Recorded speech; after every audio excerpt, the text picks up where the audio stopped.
Joker girl issue 2-ന്റെ Malayalam explanation ആണ് ഇന്ന് നമ്മൾ നോക്കാൻ പോകുന്നത്. നിങ്ങൾ ഫസ്റ്റ് ഇഷ്യൂ കണ്ടിട്ടില്ല എന്നുണ്ടെങ്കിൽ ഞാനത് എൻഡ് സ്ക്രീനിൽ കൊടുത്തേക്കാം. നമ്മൾ ഫസ്റ്റ് ഇഷ്യൂ നിർത്തിയത് നമ്മളെ ജോക്കർ ഗേൾ ഒരാളുടെ കഴുത്ത് കടിച്ചു കയറി ബ്ലഡ് കുടിച്ചു കൊന്നു. അത് ആരാണെന്നുള്ളത് നിങ്ങൾക്ക് ഫസ്റ്റ് ഇഷ്യൂ കാണുമ്പോൾ മനസ്സിലാവും. ആ ഒരു സംഭവം നടക്കുന്നത് നമ്മുടെ എൻഡോർഗൻസിന്റെ റിസോർട്ടിൽ വെച്ചിട്ടാണ്. എൻഡോർഗൻസ് റിസോർട്ടിന്റെ ഇൻചാർജ് ആയിട്ടുള്ള നമ്മുടെ മാരിയുടെ സിസ്റ്റർ ആയിട്ടുള്ള മാരി എന്തായാലും ഇത്രത്തോളം ബ്രൂട്ടൽ ആയിട്ടുള്ള ഒരു പരിപാടി ചെയ്യുന്ന ഒരാളെ എന്തായാലും നമ്മുടെ മാരി നോട്ട് ചെയ്യും.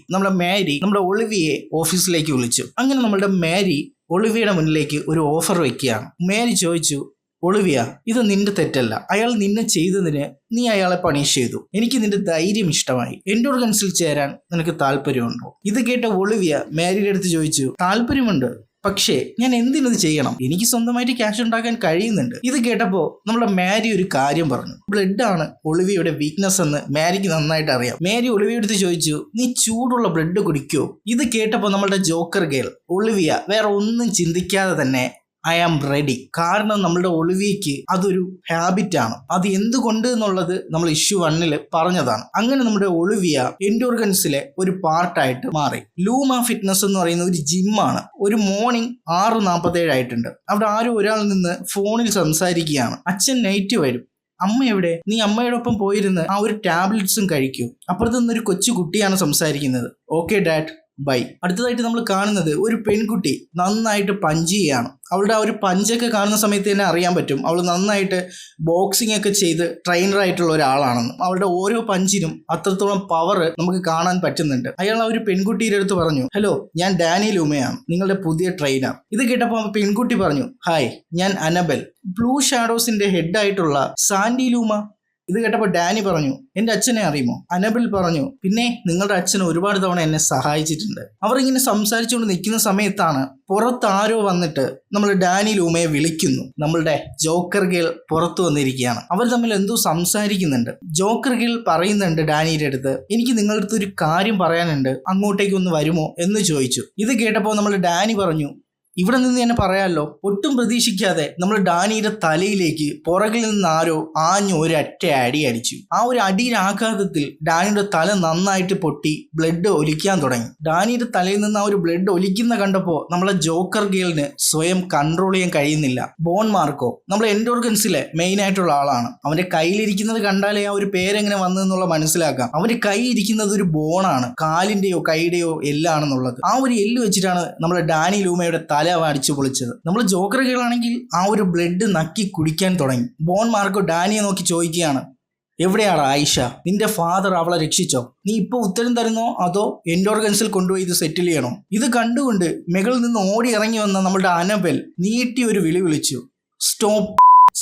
അനബലിനെ കണ്ട നമ്മളുടെ ജോക്കർ ഗേൾ അവളെ നോക്കിയിട്ട് പറഞ്ഞു, യു ലുക്ക് സോ ഹോട്ട്. നീ ഡാനിയുടെ ഗേൾ ഫ്രണ്ട് ആണോ? നീ എൻ്റെ ഈ വിരലിലേക്ക് നോക്കാൻ പറഞ്ഞു. മിഡിൽ ഫിംഗർ എടുത്ത് കാണിച്ചു. ഇത് കണ്ട സമയത്ത് അനബലേക്ക് നന്നായിട്ട് എന്നെ പൊളിഞ്ഞു. ഇതേ സമയത്ത് നമ്മളെ ബോൺ മാർക്കോ ആണെങ്കിൽ നമ്മളെ ഡാനി എടുത്ത് തോളിൽ ഇട്ടുകൊണ്ട് വണ്ടിക്ക് നേരെ അവൻ നടക്കുകയാണ്. നമ്മൾ വന്ന മിഷൻ കംപ്ലീറ്റ് ആയിട്ടുണ്ട്, നീ അത് കളഞ്ഞിട്ട് പെട്ടെന്ന് വരാൻ വേണ്ടിയിട്ട് നമ്മളെ മാർക്കോ പറഞ്ഞുകൊണ്ട് നേരെ വണ്ടിയുടെ അടുത്തേക്ക് നടക്കുന്നുണ്ട്. തോളിൽ നമ്മളെ ഡാനി ലൂമയും ഉണ്ട്. ജോക്കർ ഗേൾ മാർക്കോയെ നോക്കി തിരിഞ്ഞ ആ ഒരു സമയത്ത് ആ വിരലെടുത്ത് നീ വായിൽ വെച്ചു എന്ന് പറഞ്ഞിട്ട് ചെവിക്കല്ല നോക്കി ഒറ്റ ഇടി ഇടിച്ചു വിട്ടു കൊടുത്തു. ആ ഒരു ഒറ്റ ഇടിയിൽ നമ്മളെ ജോക്കർ ഗേളിന്റെ ഒരു സൈഡ് മൊത്തത്തിൽ കുലുങ്ങി. ആ ഒരു ഒറ്റ പഞ്ചിൽ തന്നെ അവൾക്ക് മനസ്സിലായി ആള് ചില്ലറക്കാരിയല്ല എന്നുള്ളത്. ജോക്കർ ഗേൾ അവിടെ നിന്നില്ല, അവൾ തിരിഞ്ഞോടി വണ്ടിയിൽ കയറി.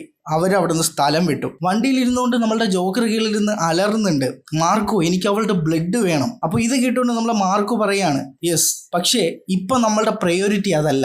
അത്രയും പറഞ്ഞുകൊണ്ട് അവർ നേരെ വണ്ടി വിട്ടുപോയി. നമ്മൾ അനബിലേക്കാണെങ്കിൽ ഇപ്പൊ എന്താ സംഭവിച്ചതെന്ന് മനസ്സിലാവുന്നില്ല. അനബിലെ നോക്കിയപ്പോൾ നമ്മൾ ഡാനി ലൂമയുടെ ഫോൺ നോക്കിയപ്പോൾ താഴെ കിടക്കുന്നുണ്ട്. അതിനകത്തേക്ക് ഒരു മെസ്സേജ് വരുന്നുണ്ട്, ഡാഡ്, ഞാൻ ടാബ്ലറ്റ് കഴിച്ചു. ആ ഒരു മെസ്സേജിനോടൊപ്പം തന്നെ ഡാനിയുടെ ഫോൺ റിങ് ചെയ്യുന്നു. ആ വിളിക്കുന്നത് ഡാനിയുടെ ഫാദർ ആയിട്ടുള്ള സാൻഡി ലൂമയാണ്. നമ്മൾ അനബിൽ പറയാണ്, ഞാൻ ഇത് എങ്ങനെ പറയും? ഇപ്പൊ നമ്മൾ കാണുന്നത് എൻഡോർഗൻസിലെ ഗോഡൌണിലാണ്. Dani ലൂമയെ lock ചെയ്തിട്ടിട്ടുണ്ട്. നമ്മൾ ഡാനി ലൂമ ആ താഴെ കിടക്കുന്ന സ്ത്രീയെ നോക്കി വിളിക്കുകയാണ്, മോം വേക്കപ്പ്. അപ്പോൾ ഇത് നമ്മളുടെ ഡാനിയുടെ അമ്മയാണ്. ഡാനിക്ക് 2 കൈയും അനക്കാൻ പറ്റുന്നില്ല, പക്ഷെ അവൻ ഒരു കൈ കൊണ്ട് പൊട്ടിക്കാൻ ശ്രമിക്കുന്നുണ്ട്. അവന്റെ കൈയൊക്കെ മുറിഞ്ഞിരിക്കുന്നുണ്ട്. ഡാനി, എനിക്ക് അനങ്ങാൻ കഴിയുന്നില്ല, അവരെന്തോ എന്നെ ഇഞ്ചെക്ട് ചെയ്തു. ഇത് കേട്ടപ്പോ അവൻ പറയാണ്, എന്തിനാണ് നിങ്ങൾ ഇതൊക്കെ ചെയ്യുന്നത്? എനിക്ക് ആയിഷയെ അറിയില്ല എന്നവൻ വിളിച്ചു പറയുന്നുണ്ട്. ഡാനിയുടെ ഈ ഒരു സൗണ്ട് കേൾക്കുന്ന സമയത്ത് നമ്മളെ ജോക്കർ ഗേൾ ഒച്ചത്തിൽ അലറി പറയുകയാണ്, ഷട്ടപ്പ്. നമ്മൾ ജോക്കർ ഗേളാണെങ്കിൽ വാഷ് ബേസിൽ നന്നായിട്ട് തുപ്പുന്നുണ്ട്. കാരണം തന്റെ പല്ലടക്കം മൊത്തത്തിൽ പൊട്ടി പൊളിഞ്ഞിട്ടുണ്ട്. കാരണം അമ്മാതിരി പഞ്ചാണ് കിട്ടിയത്. ജോക്കർ ഗേളിന്റെ ആ ഒരു അവസ്ഥ കണ്ടുകൊണ്ട് നമ്മളെ ബോൺ മാർക്കോ പറയാണ്, I think she is A boxer. എനിക്ക് തോന്നുന്നു അവളൊരു ബോക്സർ ആണെന്ന്. ഒറ്റ പഞ്ച്. ഇത് കേട്ടപ്പോൾ നമ്മൾ ജോക്കർ ഗേൾ മാർക്കോയോട് പറയാണ്, ഐ നീഡ് ദാറ്റ്. ഇപ്പൊ ഏകദേശം ടൈം ഒരുപാട് കഴിഞ്ഞിട്ടുണ്ട്. ഏകദേശം നൈറ്റ് ആയിട്ടുണ്ട്. എൻഡോർഗൻസിന്റെ ടവറിലേക്ക് ബ്ലൂ ഷാഡോസിന്റെ ഒരു സ്ക്വാഡ് കയറിക്കൊണ്ടിരിക്കുകയാണ്. നമ്മുടെ ഐഷ ഇസയോട് ചോദിക്കുന്നുണ്ട്, ഇസ നിന്റെ റൈറ്റ് സൈഡിൽ അവിടെ എന്തെങ്കിലും നിങ്ങൾ കാണുന്നുണ്ടോ? അപ്പൊ നമ്മുടെ ഇസ പറയുന്നുണ്ട് തിരിച്ച്, ഡാനി ഇവിടെയുണ്ട്, പക്ഷെ എനിക്ക് അവന്റെ അമ്മയെ കാണാൻ കഴിയുന്നില്ല.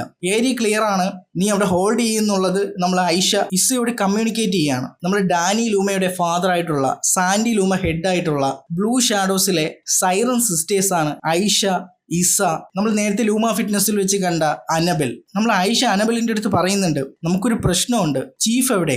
റാബി മാം അതിനകത്തില്ല, നീ അത് ചീഫിന്റെ അടുത്തൊന്ന് പറയൂ. ഇത് കേട്ടപ്പോൾ നമ്മുടെ അനബൽ പറഞ്ഞു, ചീഫ് നമ്മുടെ ട്രക്കിന്റെ പുറകിൽ തന്നെ ഉണ്ട്, പക്ഷെ ഞാൻ കരുതുന്നത് കുറച്ച് വെയിറ്റ് ചെയ്യാവുന്നതാണ്. എൻ്റെ മകൻ, എൻ്റെ ഭാര്യ, ഒറ്റ വാക്കിൽ എനിക്കൊരു ആൻസർ വേണം. ആ താഴെ ആരോ കിടക്കുന്നുണ്ട്. അയാൾ പേടിച്ച് വിറച്ചുകൊണ്ട് പറയാണ്, നോ സാൻഡി, എനിക്കറിയില്ല, എല്ലാം ബാരിയുടെ കളിയാണ്. സാൻഡി ലൂമ ഡാനി ലൂമയുടെ ഫാദറാണ്, ബ്ലൂ ഷാഡോസിന്റെ ഹെഡാണ്, ഒപ്പം സ്റ്റോൺ എക്സ് എന്ന് പറയുന്ന ഫാമിലിയിലെ ഇപ്പോൾ ഉള്ള കറണ്ട് ബ്ലഡ് ആണ്.